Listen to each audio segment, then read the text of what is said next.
পৃথিবীতে এমন কোনো পুরুষ আছে যে অপুকে বোন বলবে? মাফ করো, তোমাকে বোনের নজরে দেখতে পারলাম না। প্লিজ। অপুদি কেমন লাগলো? অপুদি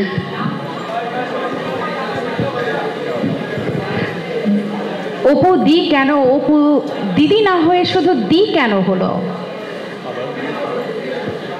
অপু দিদিকে আপনি অপু দি কেন বলেন? আচ্ছা,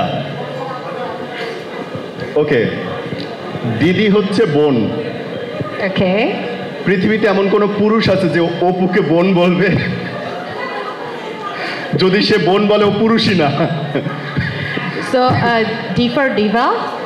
ডি ফর ভাই, তোমরা যেমন বলো ভাইয়া, আমরা বলি দি। মাফ করো, তোমাকে বোনের নজরে দেখতে পারলাম না। সো এই যে আমাদের এত লং একটা জার্নি, এবং প্রথম অডিশন যেদিন হলো সেদিন আমি হোস্ট হিসেবে ছিলাম এবং আমাদের নীরব খান ছিল জাজ প্যানেলে।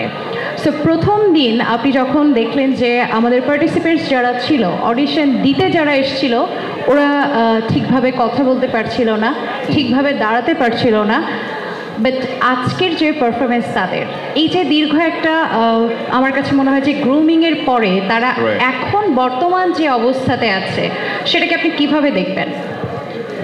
দেখো, আমি উপস্থাপক, আমি কথা বলার যোগ্যতা রাখি না, তবে অসাধারণ পরিবর্তন করেছে সোহেল ভাই এর মমতাজ ভাই। মমতাজের জন্য একটা তালি হওয়া উচিত। You guys are doing fantastic job. আপনার হেল্প না করলে এটা সম্ভব ছিল না। অ্যান্ড সোহেল ভাই অ্যান্ড হিজ টিম, আমরা আমাদেরকে যারা সাপোর্ট করেছেন, হেল্প করেছেন, তাদেরকে আমরা সম্মাননা জানাতে চাই, সম্মানিত করতে চাই। কারণ হচ্ছে এই যে দীর্ঘ পথ চলায় যারা সহযোগী ছিলেন, শুধুমাত্র সহযোগী না, সহযোগী যোদ্ধা বলবো, তাদের সহযোগিতা ছাড়া কিন্তু এই জার্নিটা এত সুন্দর করে গ্র্যান্ড ফিনালে অবধি কিন্তু আসতে পারতো না। সো আমরা তাদেরকে সম্মানিত করব, কিন্তু তাদেরকে সম্মানিত করার আগে আমরা আমাদের মাঝে ডেকে নিতে চাই এমন মানুষ